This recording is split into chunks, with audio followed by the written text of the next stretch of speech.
nesse dia. Em nome de Jesus oramos. Amém.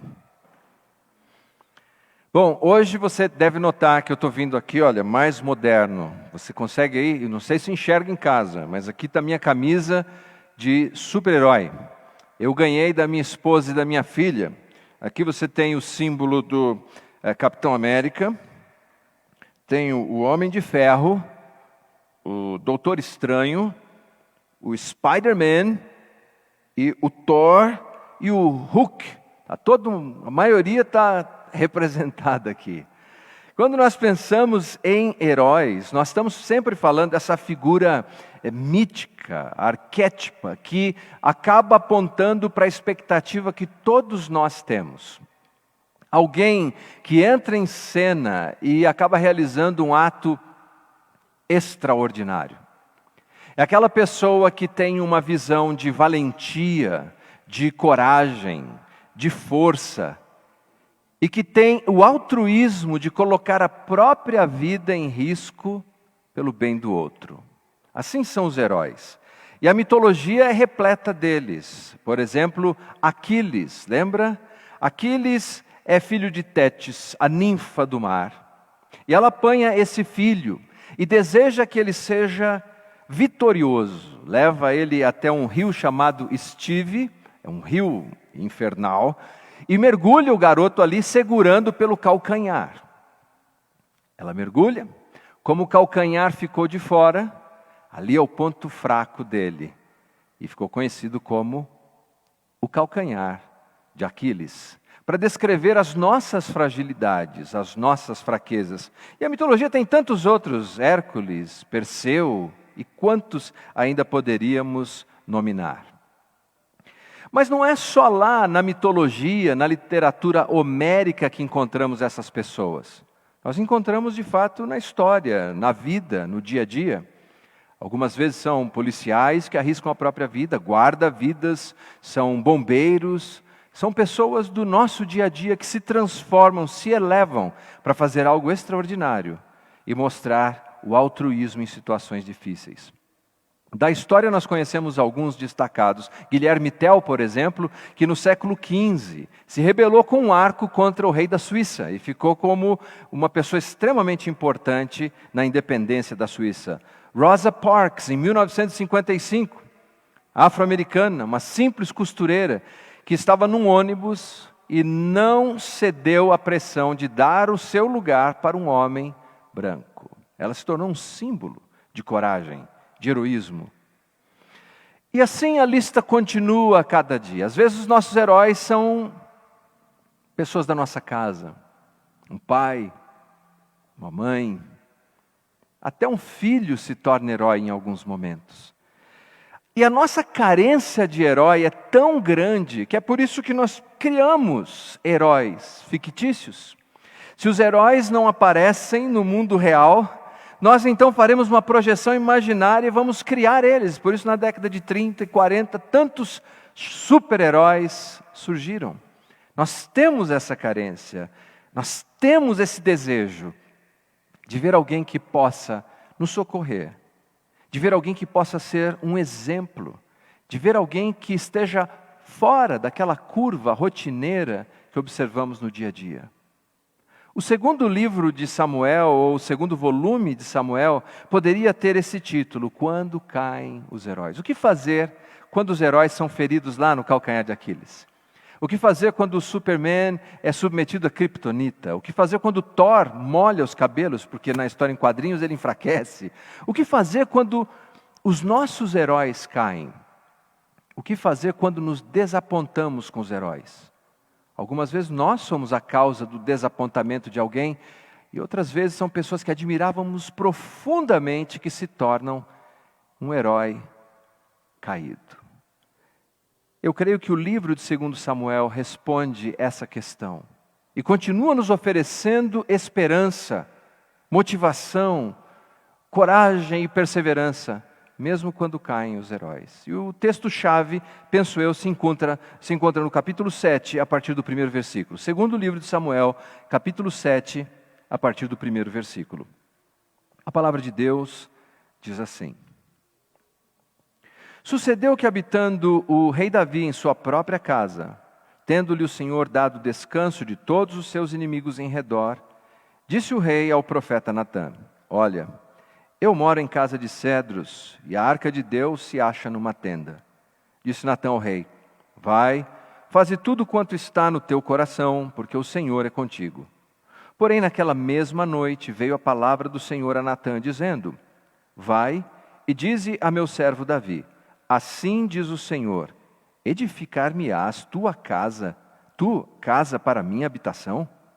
Porque em casa nenhuma habitei desde o dia em que fiz subir os filhos de Israel do Egito até o dia de hoje. Mas tenho andado em tenda, em tabernáculo. Em todo lugar que andei, com todos os filhos de Israel, falei, e acaso alguma palavra com qualquer das suas tribos, a quem mandei apacentar o meu povo de Israel, dizendo: Por que não me edificas uma casa de cedro? Agora, pois, assim dirás ao meu servo Davi: Assim diz o Senhor dos Exércitos: Tomei-te da malhada, de trás das ovelhas, para que fosses príncipe sobre o meu povo, sobre Israel. E fui contigo por onde quer que andaste. Eliminei os teus inimigos de diante de ti, e fiz grande o teu nome, como só os grandes têm na terra. Preparei lugar para o meu povo, para Israel, e o plantarei para que habite no seu lugar, e não mais seja perturbado, e jamais os filhos da perversidade o aflijam como dantes. Desde o dia em que mandei houvesse juízes sobre o meu povo de Israel, dar-te-ei, porém, descanso de todos os teus inimigos. Também o Senhor te faz saber que Ele, o Senhor, te fará casa. Quando teus dias se cumprirem e descansarem com teus pais, então farei levantar depois de ti o teu descendente, que procederá de ti, e estabelecerei o seu reino. Este edificará uma casa ao meu nome, e eu estabelecerei para sempre o meu trono no seu reino. Eu lhe serei pai, e ele me será filho. Se vier a transgredir, castigá-lo-ei com varas de homens e com açoites de filhos dos homens. Mas a minha misericórdia se não apartará dele, como a retirei de Saul, a quem tirei de diante de ti. Porém, a tua casa e o teu reino serão firmados para sempre diante de ti. Teu trono será estabelecido para sempre. Segundo todas estas palavras e conforme toda esta visão, assim falou Natã a Davi. Esse capítulo que acabamos de ler é um capítulo chave nesse livro, porque se trata do que chamamos de o pacto davídico. Quando olhamos nas páginas do Antigo Testamento, nós encontramos alguns pactos. Temos o pacto edênico, o pacto que Deus fez com Adão e Eva, dizendo que eles não comessem da árvore do conhecimento do bem e do mal, mas eles desobedeceram a Deus e sofreram consequências. Nós temos o pacto noético, um pacto que fala das relações de Deus com toda a humanidade, não apenas judeus, mas toda a humanidade, inclusive os judeus e os gentios. E depois temos o pacto abraâmico, em que Deus promete, pelo menos 3 coisas a Abraão: terra, semente e bênçãos. Depois temos o pacto palestiniano ou pacto mosaico, depende como se queira denominar, que trata do direito de Israel a permanecer na sua terra, se obedecer à palavra de Deus. E agora nós nos deparamos com o pacto davídico. Pacto davídico, um pacto unilateral. Deus toma a iniciativa e apresenta um pacto incondicional. Em outras palavras, apesar de Davi, apesar dos descendentes de Davi, apesar das barberagens deles, Deus cumpriria esse pacto. Você deve ter observado na nossa leitura que Davi está propondo ao profeta Natã, porque agora Davi está morando num palácio agradável, arejado, bonito, em Jerusalém, e Deus continua vivendo numa tenda, representado ali naquela caixa chamada de Arca da Aliança. Deus está na tenda e o homem está num palácio. Davi, por ser um homem temente a Deus, ele se sente constrangido com aquilo. O fato de que para ele tudo está tão confortável e bonito, mas para Deus não. Então ele chama Natã e diz: olha, eu quero construir uma casa para Deus, é o que diríamos na linguagem de hoje. O que é curioso do texto é que a resposta de Deus é: não, eu vou construir uma casa para Davi. Eu vou dar uma dinastia para Davi. Eu vou dar a Davi um descendente, cujo reino não terá fim. o trono dele jamais será abalado. Bom, se nós estudarmos no contexto da história, nós veremos que esse primeiro descendente que recebe os benefícios desse pacto é Salomão, Shalomon, o homem da paz. Ele recebe, no entanto, ele não está à altura de cumprir tudo que esse pacto prevê, porque, como sabemos, Salomão morre. Mas a mensagem de Deus está garantida. E anos depois, pelo menos 1000 anos depois, essa promessa começa a tomar forma na pessoa de Jesus, nascido em Belém da Judéia. Vocês se lembram quando Jesus passa por um cego perto de Jericó, e aquele homem desesperado, pedinte, miserável, quando ele ouve que Jesus está passando por lá, com todo o seu poder e toda a sua glória, ele clama a Jesus. E como ele chama Jesus? Vocês se lembram? Jesus, filho de Davi, tem misericórdia de mim. Filho de Davi. E muitas vezes Jesus foi chamado assim no Novo Testamento. Pela linhagem de Maria, Jesus é biologicamente descendente de Davi. Pela linhagem de José, Jesus é legalmente descendente de Davi. Duplamente herdeiro desse pacto, dessa promessa, de que o reino de Davi não teria fim por meio desse descendente, o Cristo, o Messias de Israel. Quando olhamos o livro, nós vemos que, evidentemente, Davi chega no clímax da sua vida nesse livro, no ápice da sua vida, na zenite, no apogeu onde qualquer pessoa poderia chegar. Ele conseguiu conquistar os seus inimigos, ele conseguiu transferir a sua capital de Hebrom para Jerusalém, ele conseguiu levar todas as atividades religiosas do povo de Israel para Jerusalém, ele é um rei amado. Tudo acontece aqui. Mas o livro, curiosamente, funciona como se fosse me perdoem a analogia, um sanduíche. De um lado, você tem Davi começando a sua história nesse segundo livro, chorando. Chorando a morte do homem que o perseguiu, Saul. Davi é uma pessoa diferente. Poucas pessoas choram pelos seus perseguidores, mas Davi chorou a morte, e chorou sinceramente, ainda escreveu uma poesia pela morte de Saul. E o livro praticamente termina, com exceção de um apêndice de informações, com a morte de um outro homem que perseguiu Saul, Absalão, o seu próprio filho. Eu não sei quantos são pais, alguns aqui que estão presencialmente nos dando apoio, eu sei que são. Não há nada mais doloroso que possa nos acontecer do que ter o levante de um filho contra nós. É uma dor imensa, porque nós amamos filhos de uma maneira especial. É algo divino que é depositado em nós. E quando um filho se levanta, é uma dor inimaginável. Mas como é que as coisas aconteceram assim? Veja, o livro é dividido em algumas partes. O livro fala do triunfo político de Davi, do triunfo espiritual, do triunfo militar. Isso vai até o capítulo 10. Triunfo, do capítulo 1 até o capítulo 10. Para você não esquecer nunca mais, lembra daquele biscoito? É triunfo, urunfo, o biscoito? É aí, do capítulo 1 ao 10 é triunfo. Triunfo em todas as áreas que você puder imaginar. Porém, quando chegamos no capítulo 11, nós temos essa situação terrível que nós chamamos de tolice. Tolice. Era o tempo desse homem bem-sucedido, desse homem que está no cume do monte das realizações, sair e continuar cumprindo as suas tarefas como o líder de Israel. Mas ele fica em casa.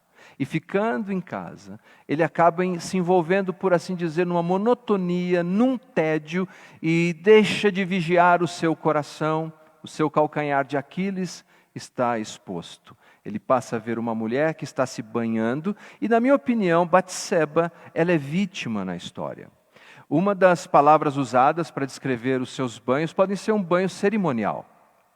Ela possivelmente estava se preparando para estar religiosamente pura, para prestar seus serviços ao Senhor. Mas Davi está observando aquela mulher. E continua, e mais do que isso, ele indaga a respeito daquela mulher. É o mesmo princípio que a Bíblia nos fala sempre sobre a nossa queda. Lembram de Eva? Viu o fruto. Converse sobre ele. Tome e come do fruto. Aqui nós temos um homem olhando, questionando, alimentando a sua imaginação. E finalmente o texto nos diz que ele envia uma comitiva de oficiais e simplesmente leva a mulher consigo. Não foi apenas uma sedução, não, ele não foi um galanteador, ele usou a sua autoridade, a sua posição para seduzir uma mulher, enquanto o marido não estava para protegê-la. Foi de uma canalice inimaginável o que Davi fez ali.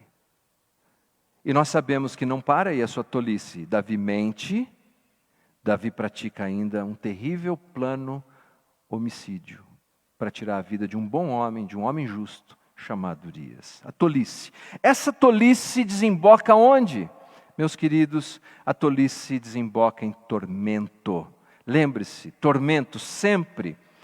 E então nós começamos a ver o tormento na casa de Davi. Primeiro, um de seus filhos, Amnon, acaba se sentindo atraído fisicamente por sua irmã e tem a disposição de abusar da sua irmã. Ou seja, a mesma violência praticada por Davi, a mesma canalice, o filho agora faz com a própria irmã, meia-irmã, praticando incesto. Davi finge que nada aconteceu, se torna um homem omisso. Por que ele se torna omisso? Porque ele não chamou a atenção de seu filho, porque ele sabia da sua própria canalice e tinha perdido a sua autoridade. Veja o que faz a tolice.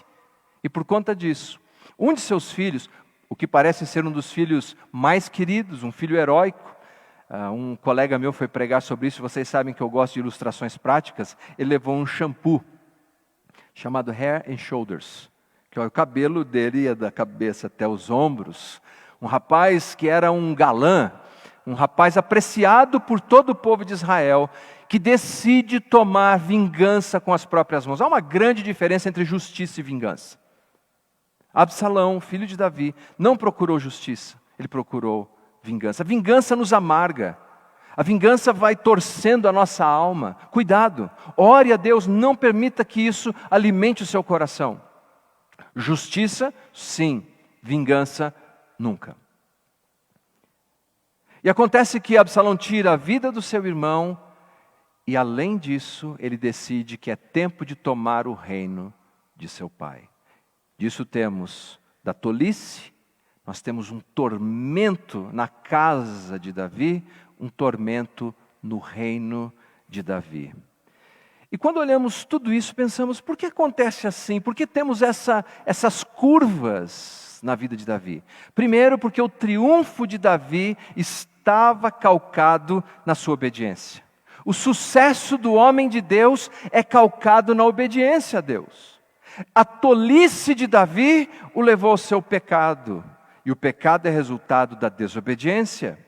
E isso leva ao seu tormento, que na prática se manifesta em fracasso.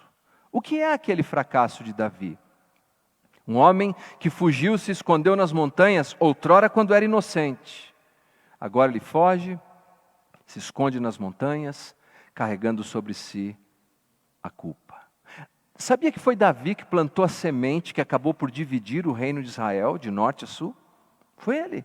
Foi aquela escolha, foi aquela noitada, foi aquela tolice que trouxe esse tormento e aquele fracasso. O livro começa com Saul caindo. Saul foi um herói de Israel. Ele caiu. Davi chorou por ele. O livro termina com Absalão, que foi um jovem heróico em Israel também. E termina com Davi caído, prostrado, chorando, dizendo, quem me dera, Absalão, eu pudesse morrer em teu lugar. Os heróis caem. Os heróis caem. Agora, é verdade que nem todos os nossos heróis caem por pecados morais. Veja, todos os heróis humanos nem sempre caem por pecados morais. Mas, entenda, todos os heróis caem. Eles caem porque o tempo vai passando e os seus corpos já não são tão vigorosos, a sua mente já não tem a mesma clareza. E aqueles grandes heróis que admiravam vão se tornando pessoas frágeis, às vezes adoecidas. Quem de nós não viu isso em casa? com o pai, a gente admira, ele é forte, meu pai é mais forte que o seu. Mas os anos passam.